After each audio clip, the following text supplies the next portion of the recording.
सुखदेव जी ने कहा देखो एक बात ध्यान रखो,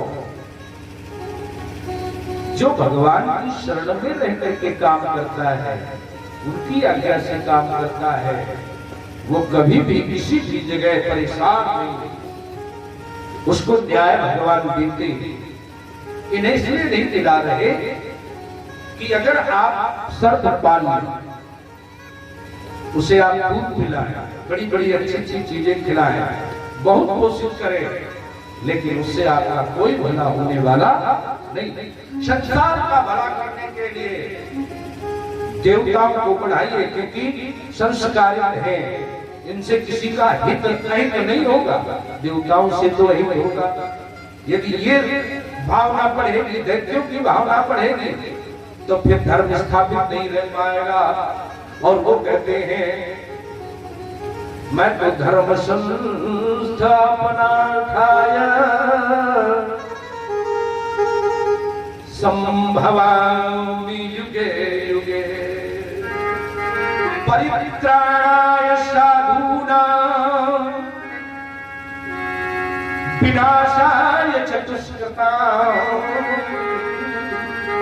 दुष्टों को मारने के लिए मैं बार बार आता हूं, और दैत्यों दुष्ट ही मानिए, दुष्कृतानां, ये दुष्कृत करने वाले हैं, और वो मेरे नहीं हो सकते। नमां दुष्कृतिनो मूढ़ो, वो मुझे बातें नहीं और उनको मैं अच्छा नहीं लगता। अब एक जगह तो का हो गया, वो क्या भगवान शिव जी से कहा। भगवान शिव तो बड़े भोले हैं। आइए इस लीला पर ध्यान देने से पहले 2 बार भगवान का भजन आपको मंच से होगा, आप लोग सहयोग कीजिए, बड़ा अच्छे ढंग से मन से कहिए, फिर आपको आगे की एक सुंदर लीला आपको सुनाए।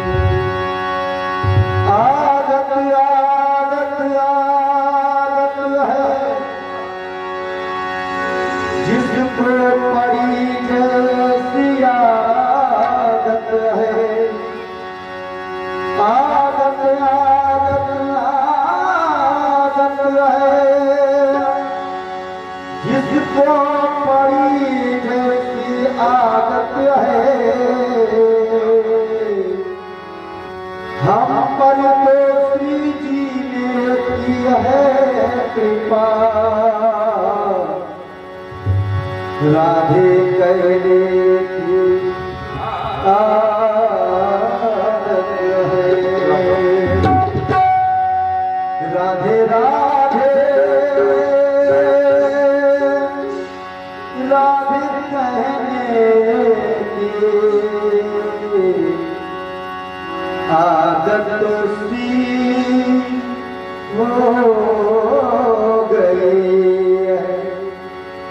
राधे राधे राधे कहने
बोलिए शंकर भगवान की जय।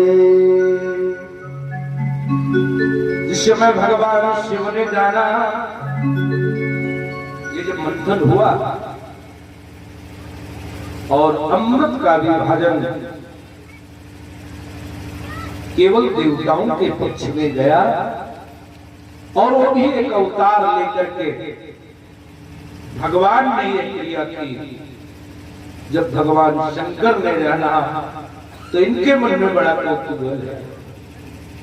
कहे भगवान ने अनेकों अवतार लिए, उन अवतारों में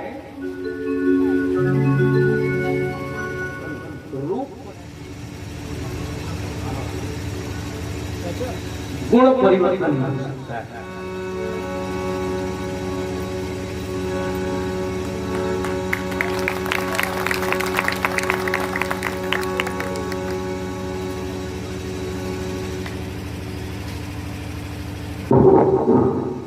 ये है श्री रामचरित मानस के प्रवक्ता, जो आपके यहाँ पर नित्य संध्या के समय राम कथा कह रहे हैं। वो भगवान की सानिध्य में भगवान की श्रीमद् भागवत पुराण का पूजन कर रहे हैं। हमारा सतत आशीर्वाद इनके साथ है।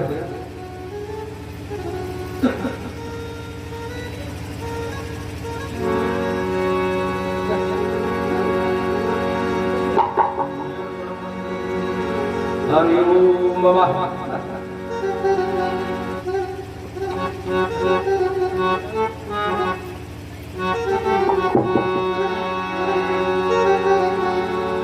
तो भगवान शिव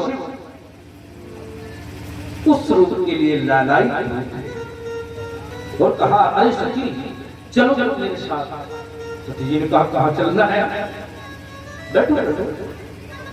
भगवान शंकर ने माता जी को साथ में लिया और भगवान के दरबार में गए। उठ करके उन्होंने बड़ा स्वागत किया और उस बड़े स्वागत के बाद उन्होंने पूछा, प्रभु आपने दर्शन दिए, कोई कारण? हाँ हाँ कारण है, तुम छुपा लेते हो। मैं छुपाता नहीं, क्या छुपा लिया? अरे एक सुंदर सा अवतार आपने लिया और मुझे बताया नहीं, कैसा अवतार? तो भगवान ने उसका कारण बताया। अच्छा हमें समझा दे। एक सूत्र में उन्होंने कहा, येन सम्मोहिता दैत्या पायतश्चामृतं सुरा तद्दृक्षा आयाता परम कौतूहलं हिनः। और जिस रूप से देवताओं को अमृत मिला और असुरों को आपने मोहित कर दिया, वही रूप देखने का मेरा मन है। भगवान शंकर जान गए, इन्हें बताओ तभी हमारी बात सुनेंगे। भगवान ने कहा, अरे वो रूप आपके देखने का भी नहीं है, वो तो दैत्यों को मोहित करने के लिए मैंने स्वरूप बनाया है, आपको दर्शन थोड़ी दे सकते हैं। उनका नहीं नहीं देना ही पड़ेगा। भगवान ने कहा ठीक है। और ये मन में विचार करने लगे कि हमें लगता है वो दर्शन मुझे मिलेगा नहीं। तभी मार्ग में एक अनायास बहुत सुंदर सा उपवन दिखाई दे गया। भगवान शिव भी नहीं जान सकते ये किसकी माया है। मानस काल में तो बड़े तथ्य को, बहुत तथ्य को संभाल संभाल करके लिखा। केवल ऐसे पढ़ने से काम नहीं, बहुत उसको समझने से भी करिएगा। शिव बिरंच को मोहई को है बपुरान। आपकी माया शिव ब्रह्मा को भी मोहित कर देती है, और कौन बचेगा? और बस भगवान की इस माया को ये प्रत्यक्ष देकर मार्ग में सुंदर बगीचा बनाया है। बगीचे में ये दर्शन से उतर करके प्रवेश भी कर गए, तभी एक वृक्ष की ओट में सुंदरी दिखाई दे गई। वो हाथ में केंदले करके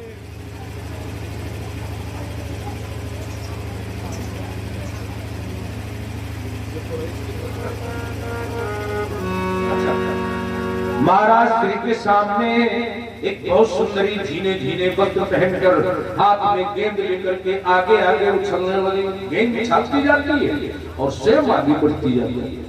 भगवान शिव को लगा ये कौन है, उसके पीछे पीछे दौड़ रहे, अब पकड़ूंगा अब पकड़ूंगा। भगवान अपना उत्तरी और थोड़ा ढीला करते हैं जिससे आकर्षण बढ़ जाए। दौड़ते गए अब जब थक गए तब भगवान ने स्पर्श के लिए समय दे ही दिया और तैसे ही भगवान तत्रैव अंतर्धीयते, वही अंतर ध्यान हो गए और इनका निष्कल्प हो गया। दुनिया में जहां जहां भी ये गिरा वही वही सोने के खाने चांदी के खाने बन गई और जगत को एक नए रूप में संपदा दी। तो भगवान शिव की प्राप्त संपदा जगत का कल्याण करने के लिए हुई। बोलो शंकर भगवान की जय। इन्होंने कहा कि भगवान के ऐसे अद्भुत चरित्र बनते ही रहते हैं। और वो राजा ने पूछा, महाराज जी हमने एक और बात सुनी है क्या? कि राजाओं के पक्ष में एक बात और गई क्या कि बले पदत्रयम में कस्माद हरियाचत। अरे भगवान को मांगने की क्या जरूरत? और हमने सुना है उन्होंने 3 पद पृथ्वी मांगी। सुखदेव को बड़ी नाराजगी आती राजा परीक्षित पर कि ये राजा की बुद्धि कब इसकी बदलेगी? इतने दिन से मैं इतना सिखा रहा हूं लेकिन इसकी राजबुद्धि नहीं बदलती। सुनो,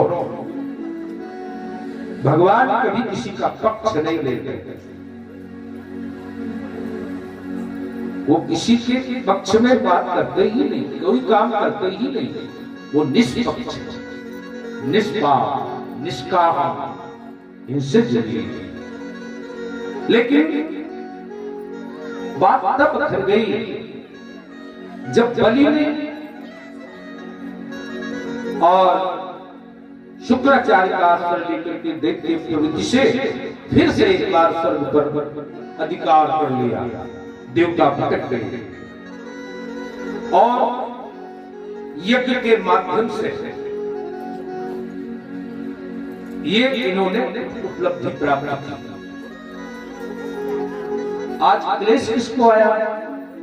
महारानी अदिति को क्लेश आया कि हमारे बच्चों का अधिकार बार बार दिति के पुत्र छीन लेते हैं। देखो जब 2 पत्नियां होती हैं तो एक दूसरे में थोड़ा सा विषयांतर मतांतर हो ही जाता है।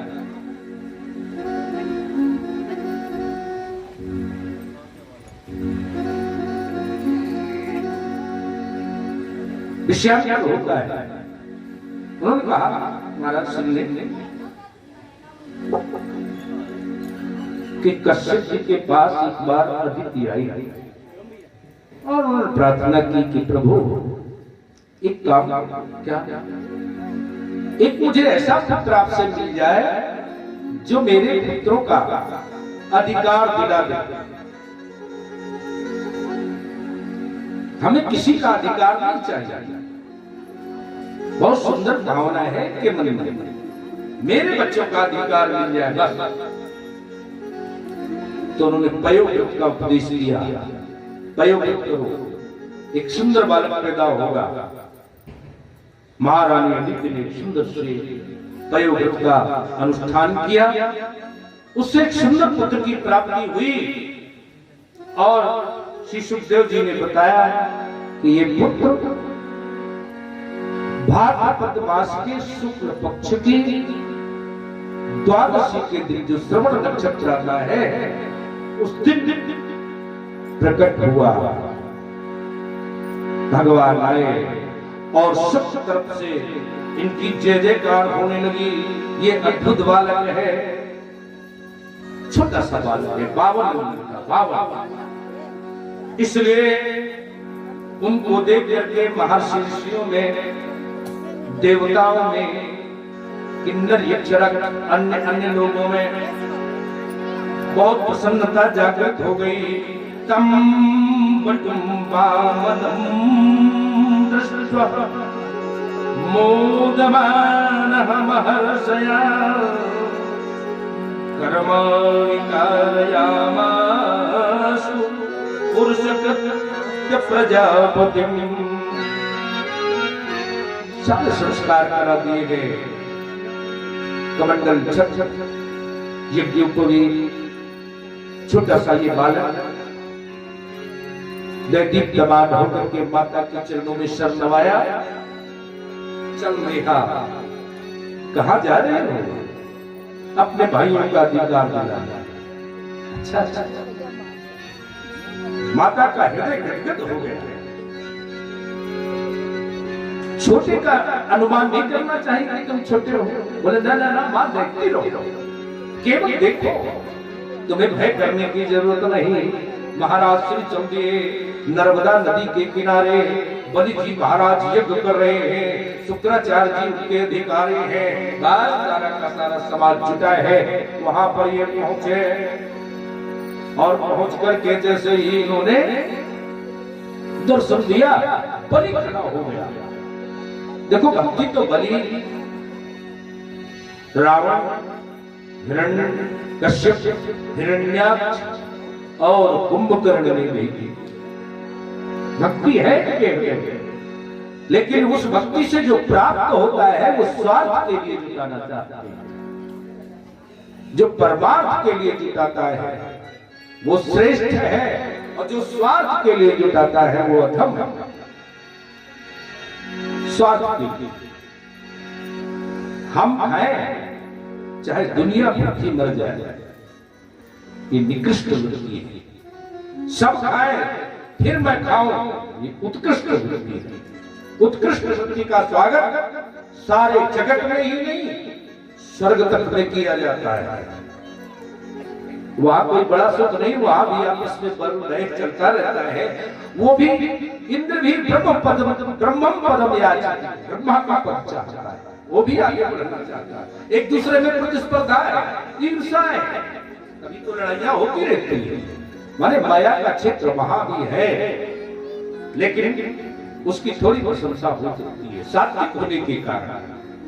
महाराज जी कहते हैं बलि खड़ा हुआ, उसके मन में हृदय में भक्ति है, और आया हुआ कहने लगा स्वागतम ते नमस्तुभ्यम हर ब्रह्मण करवाम किम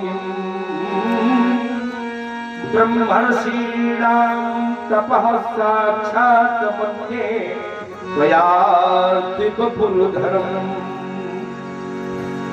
आओ आपका स्वागत है। क्या क्या चाहते हैं आप? उन्होंने कहा महाराज जी हम आपको दे सकते हैं क्या? तो गांव कांचन गुणवदधाम पृष्ठम तच्चाय में प्रकन्या।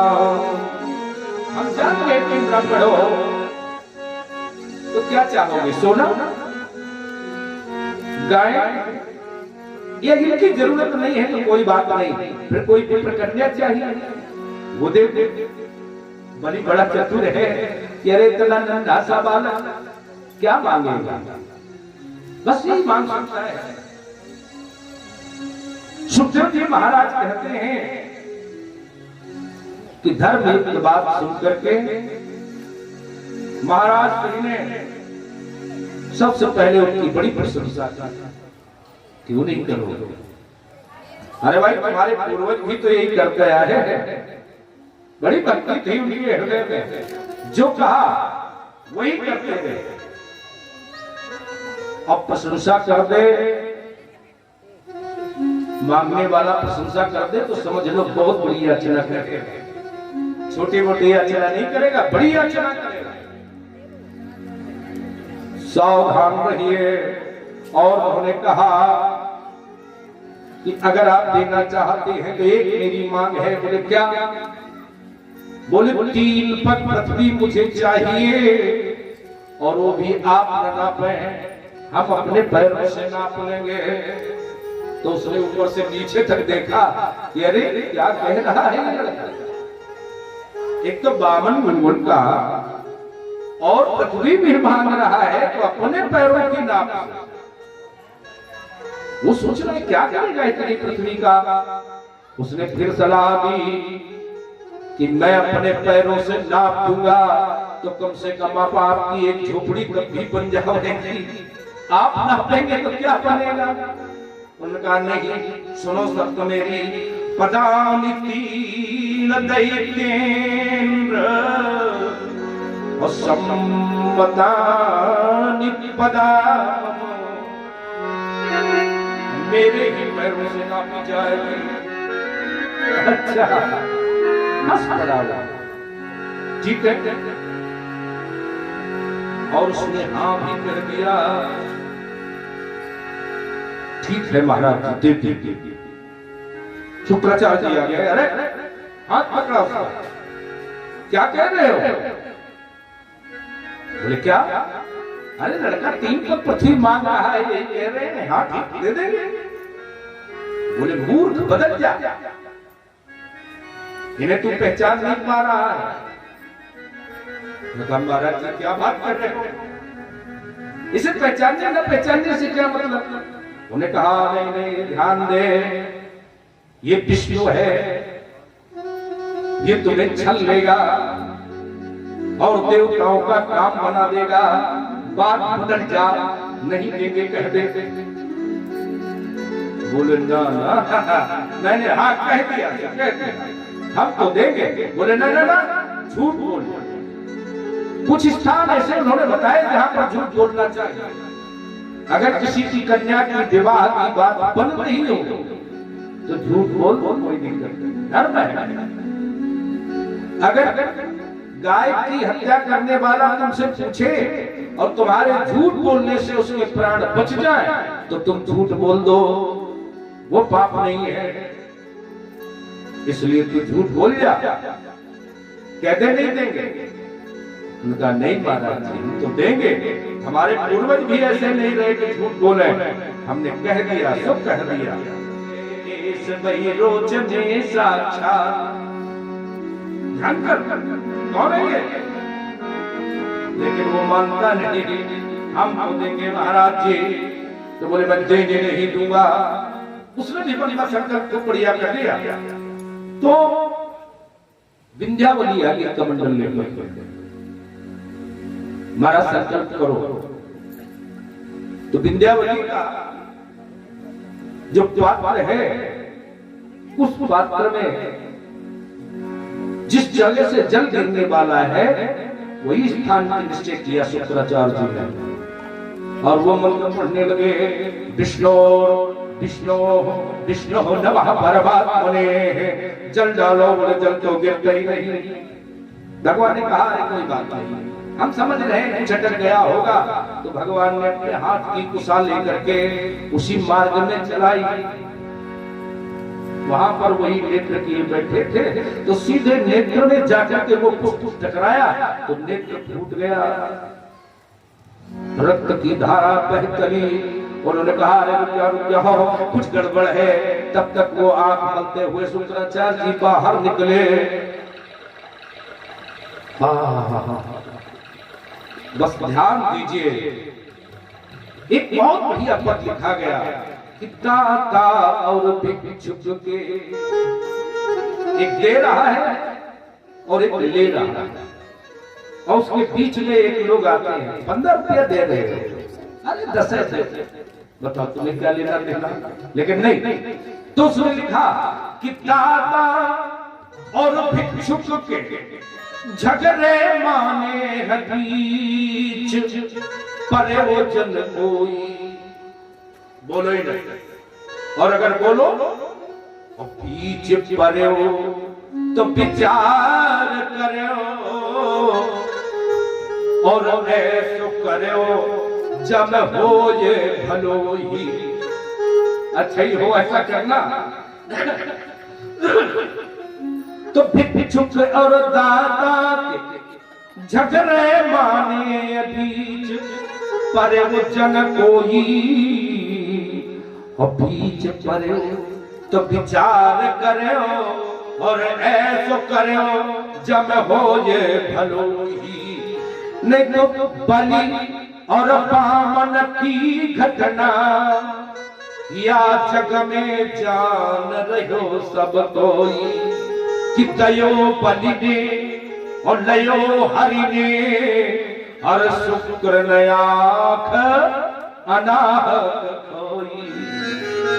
न लेना न देना, आंख भी गवा दी। इसलिए जो सिखाया उस पर बहुत ध्यान दीजिए कि देने और लेने के बीच में तुम दलाली, तुम हित की बात मत रखो। उन्हें देने दो और उन्हें लेने दो, बस केवल दूर से दर्शन मात्र करो। भगवान ने कहा अब जल डालो, विंध्यावली में जल डाला, संकल्प पूरा हो गया। और संकल्प के पूरे होते ही भगवान ने विराट स्वरूप धारण कर लिया। बढ़ते जा रहे हैं, देख रहा है वो बलि, ओहो धरा से लेकर आकाश तक पूर दिया, तुम ही तुम। अच्छा, महाराज श्री क्षमान को बड़ा समय आनंद आया। उन्होंने अपनी युवावस्था में 21 प्रदक्षिणाएं उसकी कर दी। तमाम ब्राह्मण ऋषि देवता जय जयकार करने लगे, बोले विराट भगवान की जय, बामन भगवान की जय। और बलि भी आश्चर्य से देखता रहा। उन्होंने एक अपना पैर ब्रह्मा के सिर पर रखा। ब्रह्मा ने उसको जाना तो उनके नख को धो करके अपने कमंडल में रख लिया। यही जल गंगा के रूप में दुनिया में प्रवाहित हो रहा है।